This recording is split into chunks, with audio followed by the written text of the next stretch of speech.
Hello, my name is Debbie Reynolds. They call me the Data Diva.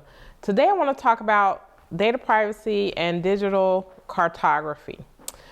Digital cartography is the mapping of the world in a digital sense. A lot of us have interactions with maps when we use things like GPS on our phone, or we use things like Foursquare, where you get to check in at a different place and location. All those things are using those digital maps that are being created. One of the most popular applications or websites that has this cartography information for geospatial planning and mapping is OpenStreetMap, or OSM.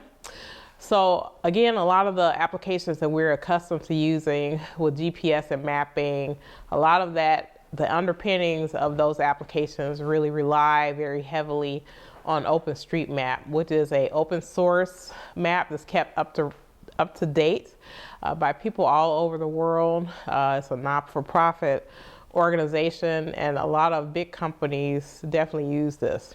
As it relates to new and emerging technologies, things like 5G, things like augmented and virtual reality or mixed reality applications, a lot of big tech companies are investing quite a lot of money right now in developing these next generation uses for mapping. So if you think about a map on your phone or a map in your car, it may be one or two dimensions, but the types of maps that will be created for augmented and virtual reality will be like 3 or 4 dimensional maps. So not just telling you that, Joe's barbershop is on the corner, you may be doing things like playing games.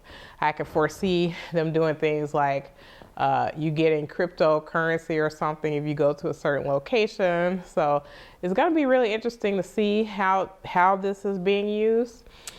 One of the big issues with using maps in things like augmented reality or virtual reality is having someone being entrenched in an experience, especially as let's say they're walking or they're driving and being immersed, and also being able to get this information, sort of like Minority Report, where they're they're looking at certain screens that show an overlay of particular information. So I think those types of uses will be very interesting. But as you're doing things like augmented reality, virtual reality, they really need a lot of information about the individual, like how the individual is moving through the world, how they're driving, who they are.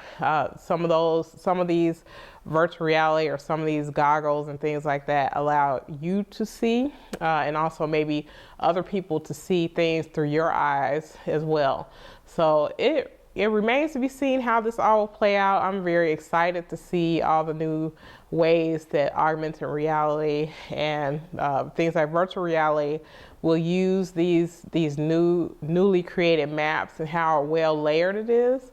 And then also I want to see how people are going to really adopt these things. I'm seeing adoption now, not only in places like gaming, but also like health applications. There are tons of applications that could be done in automobiles with telematics and being able to have people have like a on-screen experience in that way. So again, it'll be really interesting to see how this happens or how this turns out. But I think we also have to be able to really consider the privacy implications of this, because again, we're joining ourselves or really giving over information about ourselves to be able to travel and move through an augmented reality experience. That's it. Thank you.